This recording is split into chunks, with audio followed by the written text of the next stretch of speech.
It's a good day! Welcome back, ladies and gentlemen, to Liga Adarna Season 3 Women Rising, the most awaited all-women tournament in the Philippines. Today is the third day of the Wild Rift tournament. We're super excited to see how the teams will look today. I am your caster, Izaq, and joining me is none other than Y2K. Of course, for this tournament, the daily giveaways, we will be having 3 winners. Just keep watching for a chance to win 700 wild cores. All you have to do are follow the 3 steps to join. Like our page, share the stream, and of course, like the stream as well. Don't forget, tag 3 friends in the comment section with the hashtag LA Women Rising and !notify. And of course, besides of the giveaway that we're having right now in the live stream, we also have a weekly giveaway. We posted a question last Monday.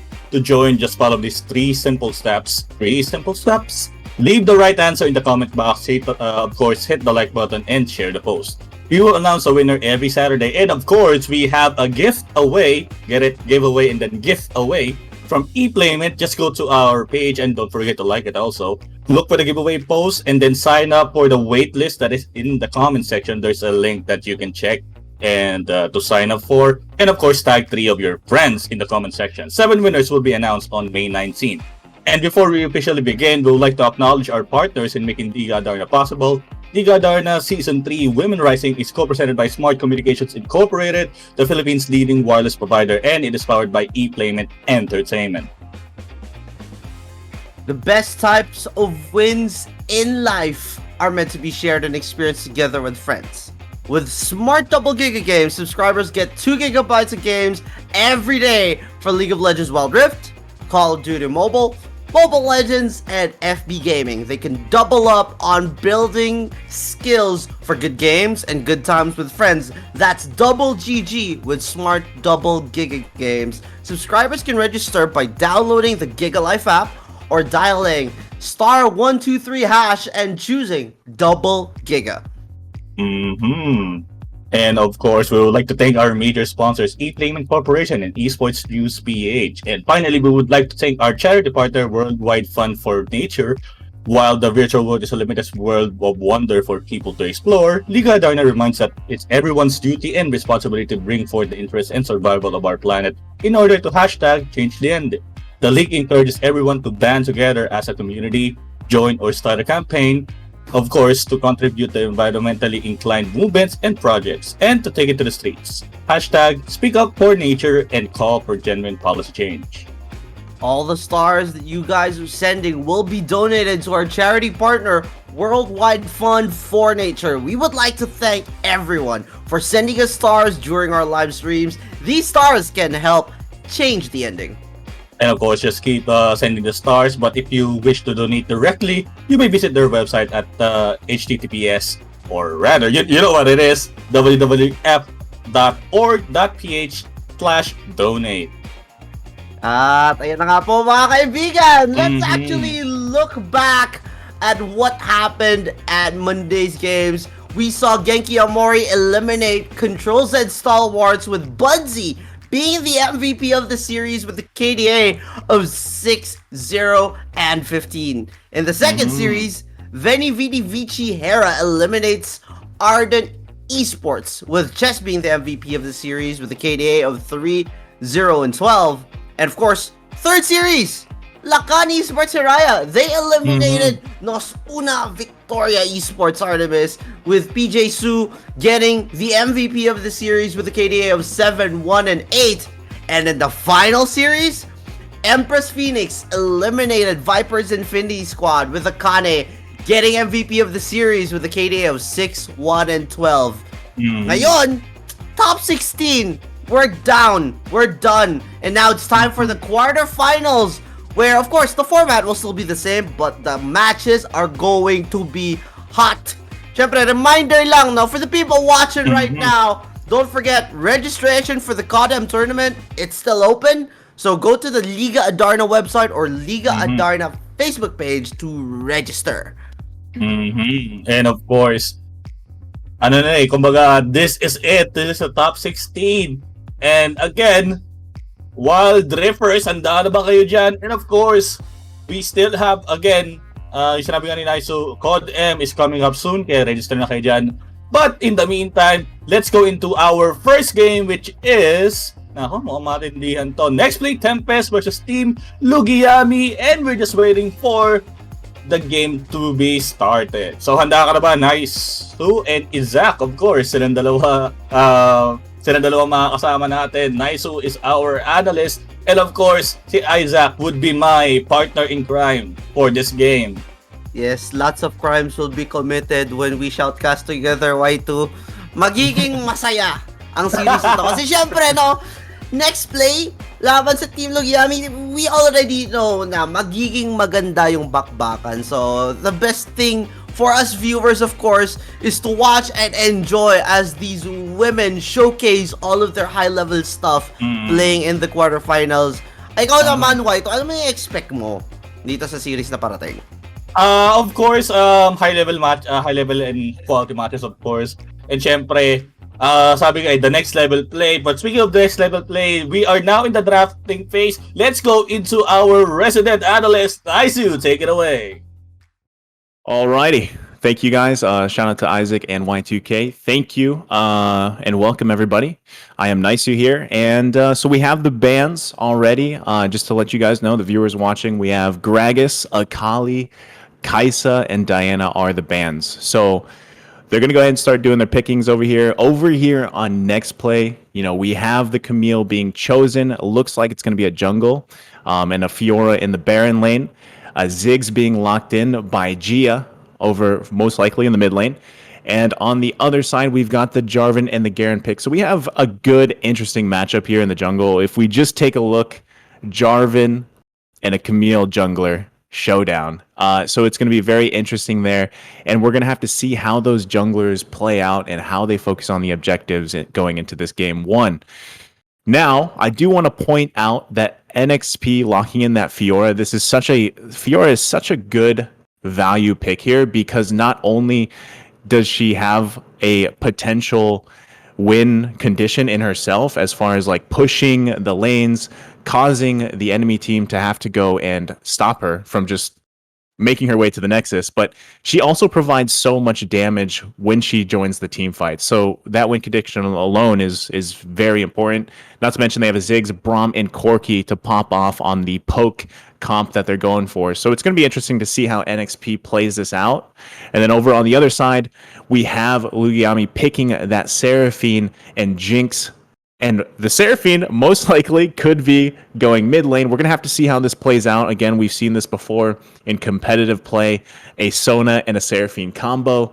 And of course, they're going to have to utilize it correctly, because we've seen it too. If it fails, the team comp can quickly fall behind here. So very interesting lineups by both teams, NXP and Lugiami. So let's go ahead and see what happens with these two teams. I do think before we get into this game, I want to go ahead and say that NXP has, in my opinion, the better team comp here. Again, it comes down to execution. And at the end of the day, at the end of the match, NXP can always fall on that Fiora for that second win condition. As far as Lugiami, can they make these plays with that Jarvan Cataclysm to lock down the targets that need to? They have tons of CC with Sona and Seraphine, and hopefully Jinx is able to just go ahead and shoot from the back line. So we're going to go ahead and get in the game. I'm going to pass it off to Izaq and Y2K, and here we go. Still, the Scuttler fight. I mean, yung Scuttler again, fight na yan yung magiging deciding factor dito. Like having the early vision, of course, para it's still the same. Infernal pa rin yung lalabas, oh. Like for that mark. Still the same objective that they will try to contest. At the same time, probably positioning wise na magiging problema nila dito. They have the J4, they have the Garen, which is talagang will nullify because of the silence. So parang if you hit a Corki, if you hit a Camille, wala na siyang parang escape plan, or rather Fiora. Ang problema sa Fiora will be the riposte. Parang ano na parang mag-bounce back lang anything that Garen will be throwing to the Fiora in the early get-go of the game. And speaking of that one, yun na nga sinasabi ko. Diba? Ang ganda nung ginagawa ni Hellgirl doon, honestly. Na you're already seeing potential of what will happen in a Garen Fiora matchup. You're going to go for that silence on the Garen, and out of nowhere, repulse. Block that silence, block it away. Gonna be nullified completely, and then you can focus as a Fiora to just keep poking down the Garen and just giving this Garen a hard time getting the last hits onto the minions to get the gold and experience. So we saw something there. Now top side. Now going into the 2-minute mark, we see a 1-for-1 in terms of scuttlers here. So Vision is going to be favoring Team Lugiami bot side. Top side on the other hand is gonna favor NexPlay Tempest. So what we can expect now is possibly a gank towards the top side because of this matchup. And of course, rotation-wise, there's not much that happening. Like, hindi, parang ayaw din ng mga junglers natin na may feel left behind na they want to keep up as much as possible in the experience game. Lalo na, that's a Jarvan, that's a Cataclysm Jarvan, and of course, the Hextech Ultimatum by the Camille later on in the game. But once they hit like level 5 power spike, especially ang ating mga roamers, or sabihin natin the jungler roamers, or probably the supports, would be a big advantage when it comes to the team fight. Little bit, actually right now in the game. And in comparison, parang wala masyadong naiiba sa strategy ng dalawang junglers natin. They're both just clearing the camps. They're just trying to scale up as much as possible for the first dragon fight. There was no breakout team fight like what happened in our trailer, no? Hindi sila nagkagulo, nag-burn ng 7 na flash, nagkaroon ng isang matinding bakbakan dito sa bottom side malapit sa dragon pit. None of that this time. They're all focused and ready to just make sure they play it right, so that when it comes down to the first dragon of the game in 15 or so seconds, this is an Infernal Drake. It's gonna give you a bonus to your damage output. You want that bonus damage output. So what they're gonna be doing, of course, is gearing up for that, and you're already seeing movement from both these teams. I mean, that's an Infernal. That's a big, not really a big fish, but that's a big find. Especially if your composition is a lot to the scaling side, especially sa Team Lugiami. They have, of course, the Jinx that are really scaling into the late game, but now they are starting. I mean, NexPlay Tempest is starting the Dragon, but still they have vision. They have like the glimpse on what will happen eventually. Especially there is the possible contest, Izaq. Yeah, they could just be poking each other down though. I don't know if they're gonna be interested in starting, because ito hindi ko alam kung napansin mo, pero ako parang napapansin ko na when I play ranked games, if I start it first, it's usually a bad idea. It's usually gonna be very bad for me, but this time though, that zone out from the package is gonna be there, and now the dive in, the ults are gonna be popped, lots of lockdowns coming in, but they're surviving it, and now the members of Team Lugiami are falling apart. Double kill now for Camille, and Angel La is just gonna go la while 3 members get taken down with a 3-0 and an Infernal Drake to boot. NexPlay Tempest blow this game wide open. Ayun yung sinasabi ko they have a lot of lockdown control. One problem, damage output, it's later scaling into the mid and late game. They have all the crowd control and sustain they need. But again, NexPlay Tempest have the early burst advantage. Yep. And it's a lot of pain considering this this Corki with a Manamune completed, the Sheen is completed. You already know that they empowered auto attack is gonna be key. At the same time, the Manamune means that you can expect Chubby to just continuously harass, poke, throw out these skills without much problems because the mana scaling. So hindi na siya basta-basta mauubusan ng pambato, 'di ba? Which is with the scaling, of course, Adarna, like unlimited missiles. Probably not the missiles would be the problem. Of course, the auto attack that would be would the Corki dished out probably in the mid game. Probably kasi yung yung scaling niya is around the early to mid. Hindi kasi siya yung typical marksman na run and gun. This is the marksman that really will burst your front line or sabihin natin your back line down to paste. But when it comes again to the scaling, it really will be in favor of Lugiami. Yep. Like nakita niyo sa team fight na yon sa Dragon Pit, they have all the control they need, all the crowd control that they need, all the sustain that they need. Yep. What's the problem? Damage. They're gonna lack the damage by quite a bit, diba? Tulad nga lang sabi ko, if Levi does not itemize specifically for damage output, it's not gonna bode well for them. Considering na itong Seraphine na to, sobrang sakit. And speaking of sakit, eto na nga sila, papasok na. Double encore coming in. That's the Brom going down. The flash by Chabi's gonna be committed. The diamonds are not enough to last hit and take out Chabi. But there might be an answer here coming in from the Ziggs and the Camille diving up. Mega Inferno Bomb. Attack after attack is the Camille.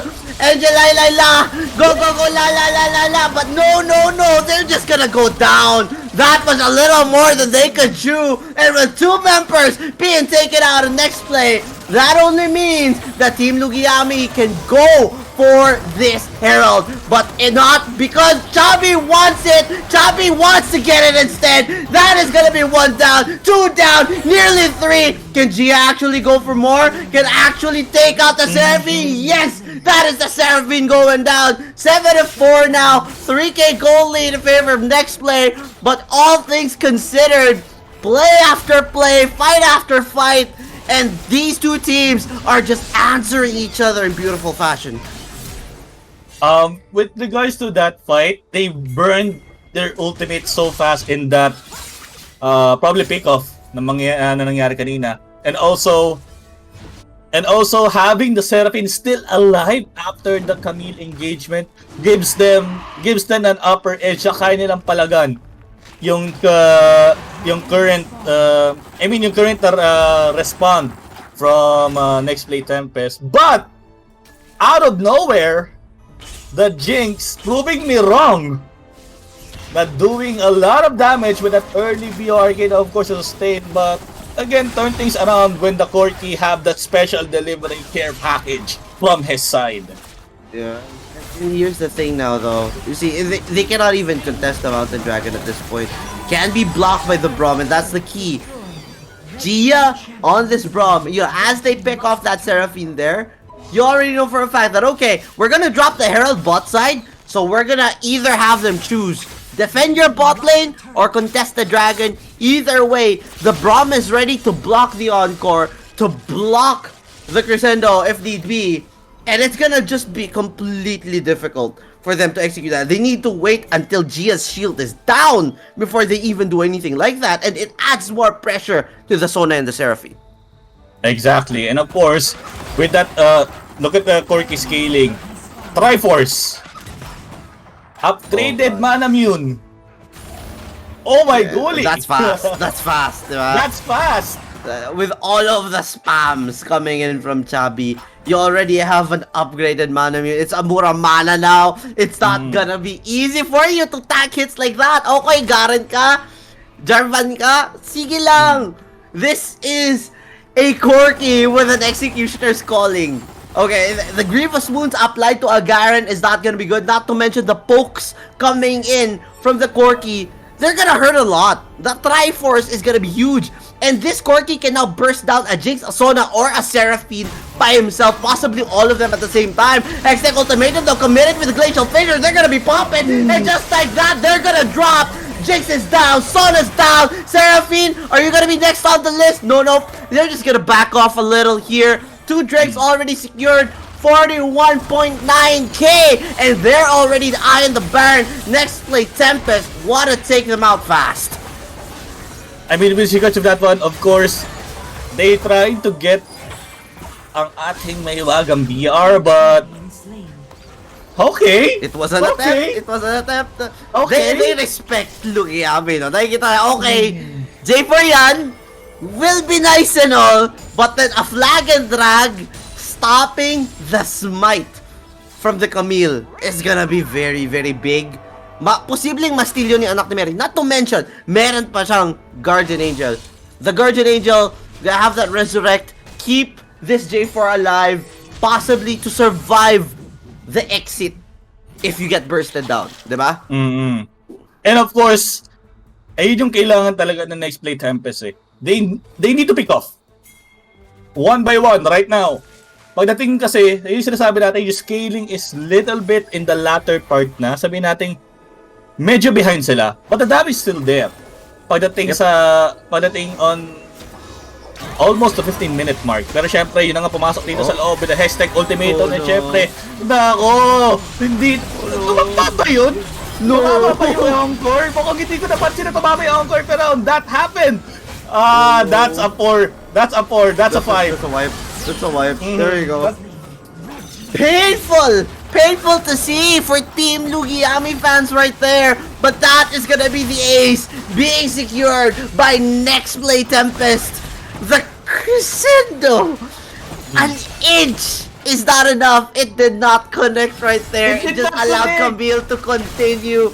Probably a little jitters coming in from the Sona there. But with referee missing that, leading to an ace, not even taking down the Camille. That is a Baron being secured by NexPlay Tempest. Hellgirl also pushing down the tower here in the bot side of the map. And with 10 seconds left on the clock, Cloud Drake is up, ladies and gentlemen, and we're potentially gonna see either a Hail Mary play or just a free dragon for the side of NexPlay. I mean, also NexPlay burned a lot of utilities in the it's not NexPlay, but Lugiami burned a lot of utilities in that fight. But again, the damage is too much. The early pickoffs comes into the play, and then like pick up. Nagsunod-sunod eh. Hindi siya yung tipong one time bigyan pick up, pero while that's happening, the Jarvan will be having some problems. The Jarvan will be taken down, and now, of course, pumasok din sa loob again with the Hextech ultimatum, pero Garen tried to somehow deal some damage again. The damage is not enough, and the burst again from NXP is still happening, but syempre, Hellgirl, you're not going anywhere as you will be taken down. That's another ace. It hurts. It really hurts. You see the damage output. You know, I'm a big fan of a Sona and a Seraphine together, but seeing this in action shows complete dominance from the side of NexPlay Tempest as they secure game number 1. Victory! Wow! Laro numero 1, of course, NXP or NexPlay Tempest getting that first game of the series, and really a really nice matchup. I really thought na late game talaga makakabot ng Lugiami. And speaking of thinking about it, of course, we have our post-game analysis brought to us by Naisou. Take it away. Thank you very much, guys. What a game! What a game one, actually. The biggest thing I could say is it snowball is the term here. But NXP just a monster showing on all around, but especially by the Corki with Chabi over there, and it started at the beginning of the game like it usually does, down to the first blood going over to NXP. Not to mention that first Drake. That was a 3-0 team fight at that first Drake. Not to mention an Infernal. So you have that buff to help their entire team, which is very poke comp built right here. So an Infernal Drake is really good for them. And as you can see, that snowball pretty much allowed them to take the Rift Herald, to take pretty much all the dragon buffs, if I'm not mistaken. And on top of that, the 10-minute upgraded Mana Mune was the huge power spike on top of an already impressive Corki. And the itemization too, you have to look over here to Corki with Executioner's Calling, completely negating the healing from the double healing champions over there, not to mention Garen. And on top of that, you have this Frozen Heart on Gia's Braum, which actually helps so much with attack speed and shuts down that attack speed passive from Jinx if she gets a kill, or procs that passive. Not to mention the Jarvan flag attack speed. So overall itemization was just so good by NXP, but they were able to do that because of that early snowball potential from the objectives. And so, NXP did a great job executing, and that's the reason why they took game 1 from Lugiami there. But GGWP. Mm. All right. And I'll pass it back to Izaq and Y2K. You forgot to pass it back. But yeah, There we thank you go. so much. Thank you so much, Naisou, for that analysis. And of course, again, that is brought to us by Double Giga Games of Smart Double Giga Games. Again, once again, should lead up to this situation, or how you would win the game, or having the lead, or having fun with your friends. And of course, that's Double GG, Double Giga Games. 2 gigabyte games every day for League of Legends, Wild Rift, Call of Duty Mobile, Mobile Legends, and FB Gaming. Download the Giga Life app, of course, at your Play Store or App Store, or just dial *123# and choose Double Giga.